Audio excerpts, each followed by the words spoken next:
Andrea and Billy are amazing. I'm looking forward to, if you haven't met them before, she's very bouncy, and I have all of her CDs, so when they're here in person, they usually bring their music. So in the future, you may have an opportunity to purchase some of their works. And Billy actually is a practitioner, and I have his book on forgiveness, so they are definitely a dynamic duo. Grateful for their presence today with all of us in song. Today, my talk title is called Love Manifest, Love Made Manifest. And it came out of a book called Lessons in Truth by H. Emily Cady. She is a unity writer, She spoke a lot on metaphysical Christianity, and she has several books out. She became a physician in the 1800s, which wasn't normal for women to do. She was very much a pioneer, and I love her work. So I am back out in the field this week seeing patients, so I got to use Audible. So I used my driving time to re-listen to Lessons in Truth. So you hear a little bit from her today. But what I wanted to start with is In Creative Ideas by Ernest Holmes. He shares, and if you want to close your eyes and think about what I'm about to read, it's called Love Surrounds Me. If we love one another, God dwelleth within us. 1 John 4, verse 12. Ernest Holmes shares, when we let the love that is within us go out to the God who is in all people and the divine presence that is in all things, then we are loving God with all our heart, with all of our soul and mind. We are recognizing that the spirit within us is the same spirit that we meet in others. This is loving our neighbor as ourself. When we recognize the divine presence everywhere, then we know that it responds to us and that there is a law of good, a law of love, forever giving of itself to us. And that's the important part, is to remember that there's that divine love that's within all of us. Can everybody hear me? Okay. If you can't, raise your hand and I'll try and speak a little higher. Hi, Tony. I'm so grateful to be here and get to see everybody because it reminds me of the love that we are. It reminds me that there is a love that is greater than us that's expressing through us. Ernest Holmes called it, there's a power greater in us and we can use it. But what if I change that word power to love? How do I show up in the world as love? How do I show up in the world and recognize there's a divine spark within each and every one of us? It is that God light. It is the love who we are. Emily Cady in Lessons in Truth shares, hitherto we have believed that we were helped and comforted by others, that we received joy from outside circumstances and surroundings, but it is not so.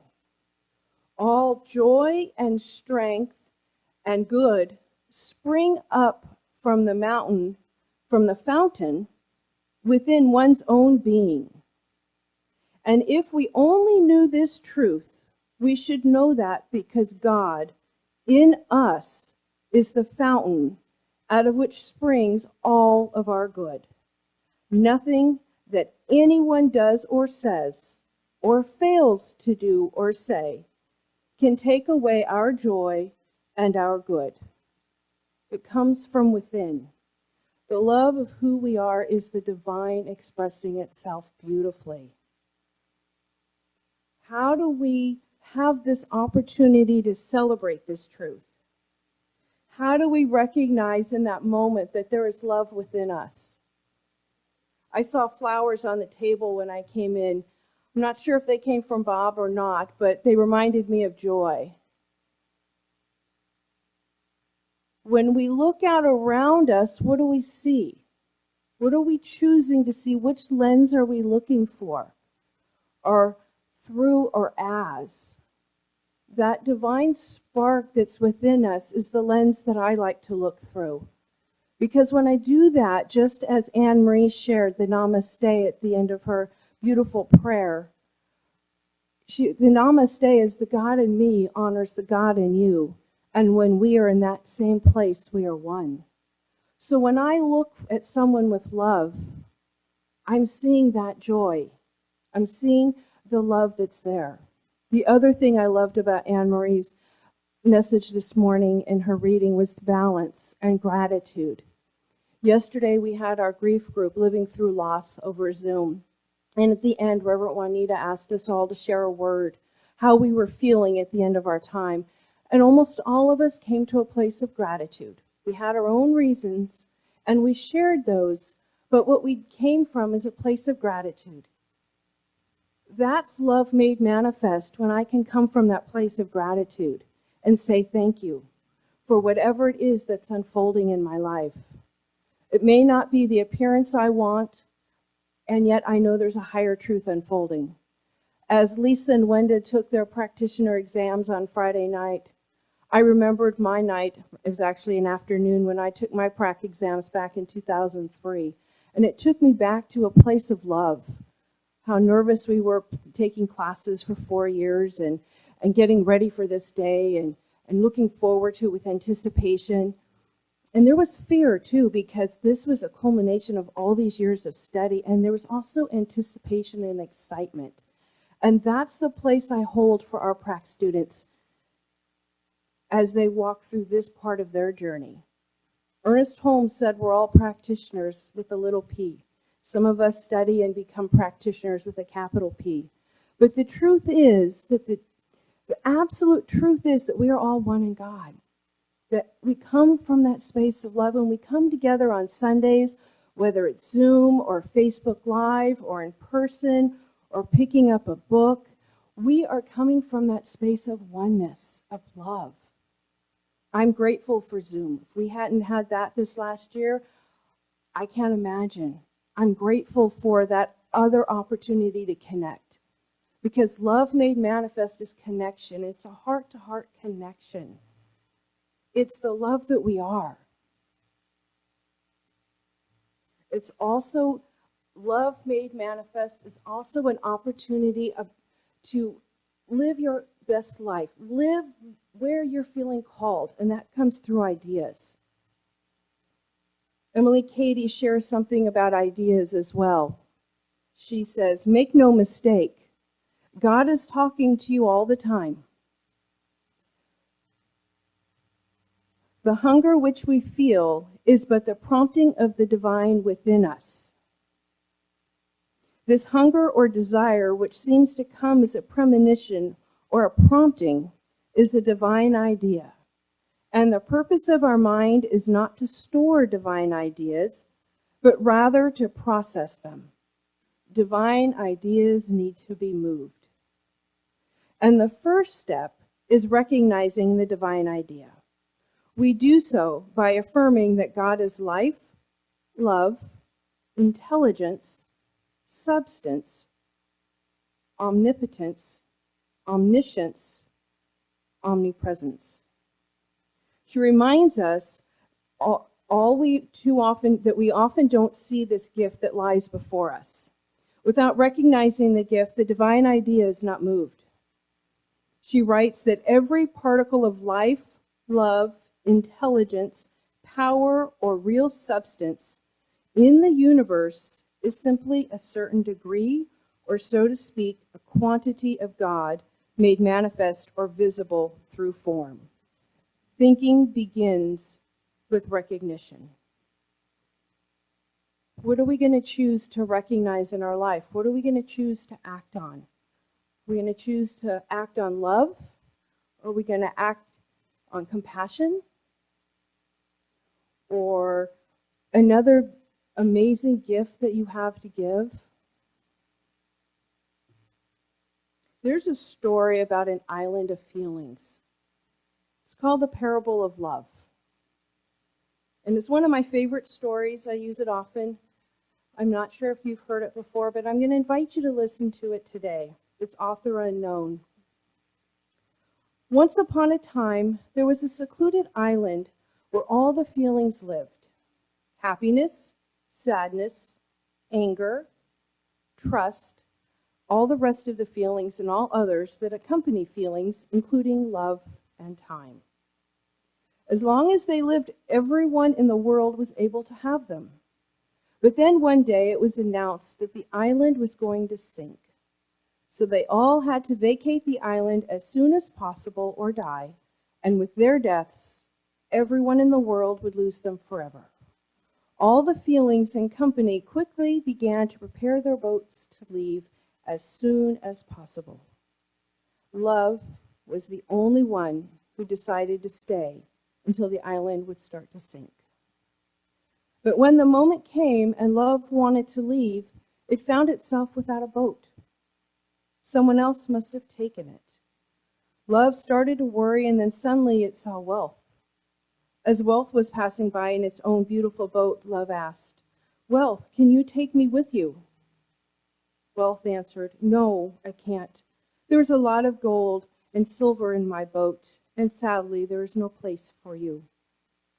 Next, Love saw Vanity, who was also passing by, and asked Vanity, "Vanity, please help me," pleaded Love. "I can't help you. You're all wet and would damage my boat if I took you in." Sadness was close by, so Love asked for help. "Sadness, let me go with you." Sadness unwillingly responded, "Oh, Love, I am so sad. I prefer to be alone." Happiness passed by Love, but she was too happy and cheerful that she did not even hear when Love called to her. Love was in disbelief. It was doomed to go down with the island when suddenly there was an elderly voice. "Come, Love, I will take you." Love became so happy that she even forgot to ask the elder her name. When they arrived at dry land, the elder went on her own way. Love came across Knowledge and asked him if he knew who was the elder that had helped her. "It was Time," answered Knowledge. "Time? But why did Time help me?" "Because only Time is capable of understanding how valuable love is."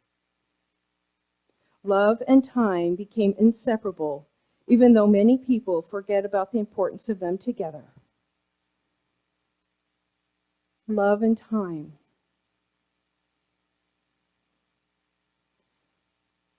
I want us to think about the importance of love and time. Only time understands love.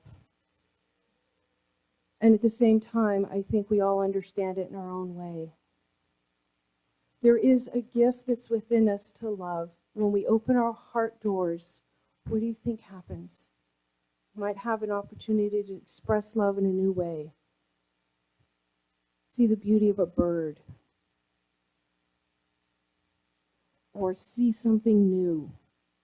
Or maybe see something within someone that's that divine spark that no one else has seen. There are sayings that we can change someone's day just by smiling at a stranger on the street, because we don't know the day they're having. We don't know how that might affect our life. That is the God within us nudging us along to love life, to have this opportunity to manifest that which we want. What is it that we are wanting to experience? We need to plant those seeds. Reverend Liz Luoma is a CSL minister. She's also the senior minister of Unity at Fort Collins. And she shared something the other day that I just loved when I was thinking about what seeds I wanted to plant. And it's a meme, I think that's what they're called, but I saw it come across her Facebook page and I just loved it. Many of you may have seen it, but it's called Plant Your Spring Garden. And I guess technically we're still in spring. Plant 3 rows of peas, peace of mind, peace of heart, peace of soul. Plant 3 rows of squash, squash indifference, squash hatred, squash bullying. Plant 3 rows of lettuce. Let us be kind. Let us be compassionate. Let us love one another. Water with patience and cultivate with love. When we cultivate with love, we get to experience something more magnificent than we can ever imagine. And what a gift that is. When we can come together and we fall in love with ourselves, with each other, we open our hearts to the divine to have its way within us.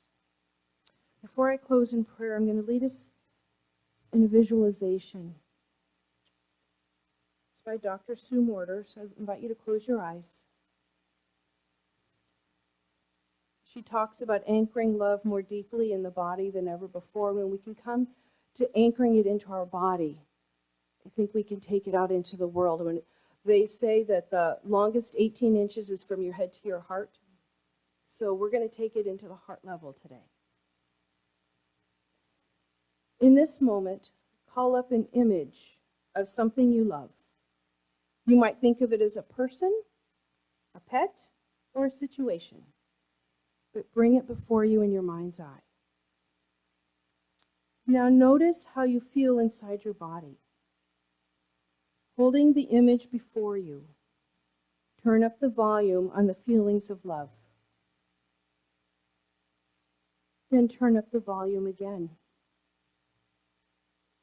Turn up the love so much that it begins to outshine the image you're holding in your mind. Expand it even more. Fill the room with this love that you're feeling. Place your hands over your heart if you feel comfortable, and press it into your chest. Bring your consciousness inside your chest and press outward towards your hands, saying inwardly, "This love is for me." Receive it. Recognize it. I can create, give, and receive love all at once. I am creator and receiver. I am made of the love itself. And as I turn within in prayer, I recognize that love itself is the divine. I recognize and know that who I am is a divine expression of spirit. Grateful to know that each and every one of us here are one in God. That I recognize and know that there's that divine peace, that divine presence, that divine love that guides and directs every moment. That I listen with that still small voice deep within. I recognize the joy. I recognize the love. I recognize the gentle shifts, the sacred shifts within me as I open my heart to express love just a little bit more. And I recognize and know that as each and every one of us are divine expressions of God, that we go forth in love, guided and directed in every moment for that highest idea that's unfolding within us. Emily Cady talks about love made manifest as the God within us going forth, that I connect with that divinity within me. And I recognize and know that there is that gentle presence of love, of grace. And I am grateful for this time together today, because I absolutely know that all is unfolding with love, with grace, and with joy. Grateful for Reverend Nicole, and for John and Keith and Florian, and for all of us present today. I send my love out to all who are hearing our message today and who may in the future, because I know without a doubt is the divine having its way through each and every one of us. As I release my word into the law, I know it is done. I let it be, and so it is.